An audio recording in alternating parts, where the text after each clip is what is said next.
Bismillahirrahmanirrahim. Assalamualaikum warahmatullahi wabarakatuh. Perkenalkan, nama saya Agung Mujianto, mahasiswa dari program studi pendidikan guru madrasah ibtidaiyah Sekolah Tinggi Islam Sunan Pangandaran. Dalam video ini saya akan sedikit menjelaskan tentang istinbat hukum Islam dan HAM. Langsung saja, di sini pengertian istinbat secara bahasa ialah memiliki arti menciptakan, mengeluarkan, atau menarik sebuah kesimpulan.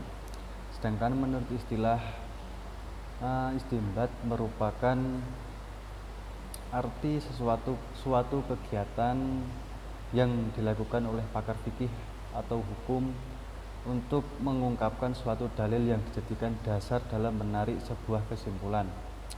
Sedangkan menurut istinbat sendiri adalah suatu cara yang dilakukan atau dikeluarkan oleh pakar hukum untuk mengungkapkan suatu dalil untuk menjawab persoalan yang terjadi. Objek yang digunakan dalam hukum istinbat adalah ayat-ayat di dalam Al-Quran atau dalil dalam hadis. Para pakar hukum dan pakar fikih menetapkan bahwa pemahaman penetapan hukum harus sesuai kaidah yang dilakukan. Tujuan hukum istinbat ialah bertujuan untuk menetapkan sebuah hukum pada setiap perbuatan umat atau perkataan halaf dengan menggunakan kaidah-kaidah yang berlaku dalam sumber hukum Islam. Dengan hukum istinbat ini, maka hukum Islam akan mengalami perkembangan sesuai pola pikir masyarakat yang luas. Oleh sebab itu, hukum istinbat dapat menjawab sebuah persoalan yang ada tanpa terpaku oleh waktu. Di sini macam-macam istinbat sendiri ialah yang pertama, istinbat ladfiyah. Istinbat ladfiyah ini merupakan atau keputusan suatu hukum yang ditinjau dari segi lafaz di dalam sebuah dalil. Yang kedua, di sini istinbat maknawiyah, yaitu istinbat maknawiyah yang mempunyai arti mengambil sebuah keputusan dari segi makna. Di sini pun ada syarat-syarat istinbat. Yang pertama yaitu mempunyai ilmu pengetahuan yang sangat luas tentang ayat-ayat Al-Quran dan isi hadis yang membahas tentang hukum. Yang kedua, memahami permasalahan dalam hukumnya yang telah ditunjukkan dengan ijma'. Yang ketiga, memiliki pengetahuan yang luas mengenai permasalahan hukum tentang qiyas. Yang keempat, dapat menyimpulkan suatu rumusan masalah dengan baik dan teliti. Dan yang terakhir yaitu menguasai bahasa Arab secara mendalam dan mengetahui makna dalam sebuah dalil.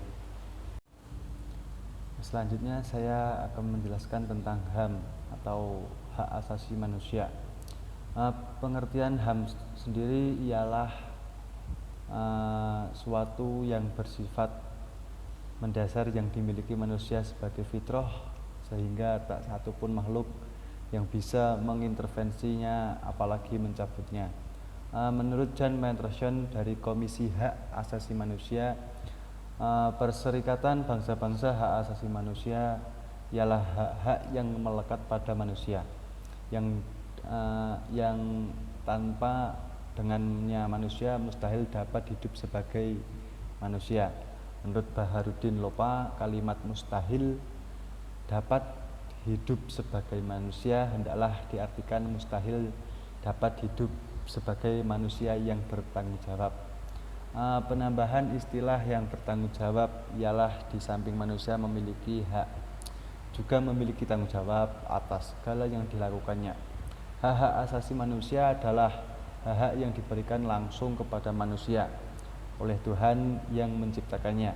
Oleh karena itu, hak ini tidak ada kekuasaan apapun di dunia ini yang dapat mencabutnya. Meskipun demikian, bukan berarti manusia dengan hak-haknya dapat berbuat semaunya, sebab apabila seorang melakukan sesuatu yang dapat dikategorikan merampas hak asasi orang lain, maka ia harus mempertanggungjawabkan perbuatannya.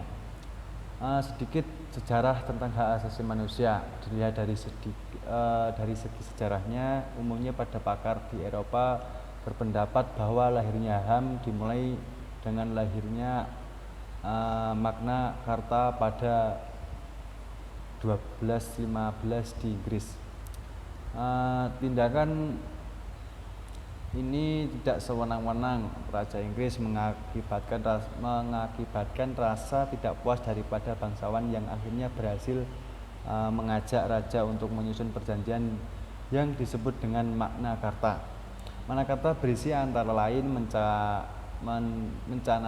merencanakan bahwa raja yang tadinya memiliki kekuasaan absolut atau raja yang menciptakan hukum, tapi ia sendiri tidak terikat pada hukum itu.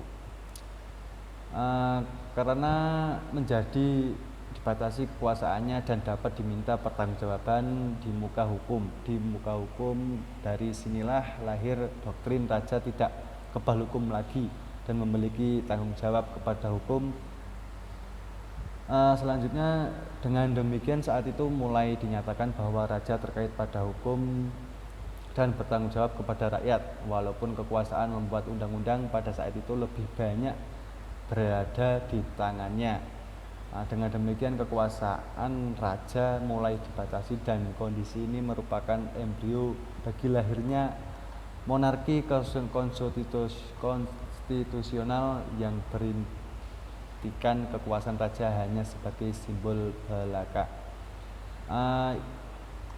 Perbedaan prinsip konsep hak asasi manusia dalam perundangan Barat dan Islam. Di sini pandangan hak asasi manusia menurut hukum Islam ada perbedaan prinsip HAM. Dari sisi sudut pandang Barat dan Islam, HAM menurut pemikiran Barat semata-mata bersifat antroposentris, artinya segala sesuatu berpusat kepada manusia. Dengan demikian manusia sangat dipentingkan karena ukuran kebenarannya adalah menurut manusia, sehingga sifatnya akan subjektif. Sebaliknya hak-hak asasi manusia yang dititik dari sudut pandang Islam bersifat teosentris, artinya segala sesuatu berpusat kepada Tuhan. Karena itu ukuran kebenarannya adalah menurut Tuhan. Dengan demikian Tuhan sangat dipentingkan dalam hubungan ini. Seseorang yang bernama Aka Broni menyatakan berbeda dengan pendapatan Barat. Strategi Islam sangat mementingkan penghargaan kepada hak-hak asasi manusia dan kemerdekaan dasar manusia sebagai sebuah aspek kualitas dan kesadaran keamanan keagamaan yang terpatri di dalam hati. Sedangkan pemikiran Barat menetapkan manusia pada posisi bahwa manusialah yang menjadi tolak ukur segala sesuatu. Selanjutnya ada juga hukum Islam telah merumuskan pengaturan dan perlindungan terhadap hak-hak asasi manusia seperti yang tertuang dalam Al-Quran dan As-Sunnah, antara lain yang pertama hak untuk hidup. Hak untuk hidup ini hukum pada Islam memberikan perlindungan dan jaminan atas hak hidupnya manusia. Hal ini dapat dilihat dari ketentuannya syariat yang melindungi dan menjunjung tinggi darah dan nyawa manusia melalui larangan untuk membunuh dan menetapkan hukuman. Yang kedua, hak untuk kebebasan beragama. Kebebasan dalam kemerdekaan manusia merupakan bagian yang penting dalam Islam, tidak terkecuali kebebasan dalam beragama sesuai dengan keyakinan masing-masing individu, karena Islam sangat melarang adanya tindakan pemaksaan keyakinan agama kepada orang yang telah menganut agama tertentu. Selanjutnya yang ketiga yaitu hak bekerja dan mendapatkan upah. Bekerja dalam Islam tidak hanya dipandang sebagai hak tetapi juga merupakan kewajiban. Bekerja merupakan kehormatan yang perlu dijamin. Yang keempat yaitu hak persamaan dan keadilan. Pada dasarnya semua manusia sama karena semuanya adalah hamba Allah hanya satu kriteria ukuran yang dapat membuat seseorang lebih tinggi derajatnya dari yang lain. Terus yang kelima ialah hak kebebasan untuk berpendapat, yaitu Islam memerintahkan kepada manusia agar berani untuk menggunakan akal pikirannya mereka, terutama untuk menyatakan pendapat mereka yang benar sesuai dengan batas-batas yang ditentukan hukum dan norma-norma lainnya. Terus yang keenam yaitu hak atas jaminan sosial. Dalam Al-Quran banyak dijumpai ayat-ayat yang menjamin tingkat dan kualitas hidup minimum bagi seluruh masyarakat.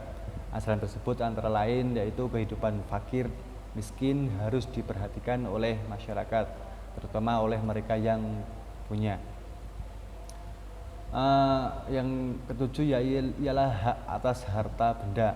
Dalam ajaran Islam, hak memiliki seseorang sangat dijunjung tinggi, sesuatu dengan harkat martabat yang mempunyai jaminan dan perlindungan terhadap milik seseorang merupakan kewajiban penguasa. Oleh karena itu, siapapun juga, bahkan penguasa sekalipun, tidak diperbolehkan merampas hak milik orang lain,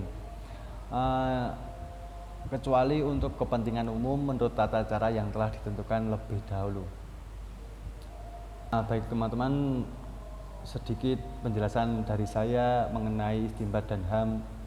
Di sini saya akan membuat kesimpulan bahwasanya hak asasi manusia adalah hak-hak yang melekat pada manusia yang diberikan langsung oleh Tuhan yang Maha Pencipta.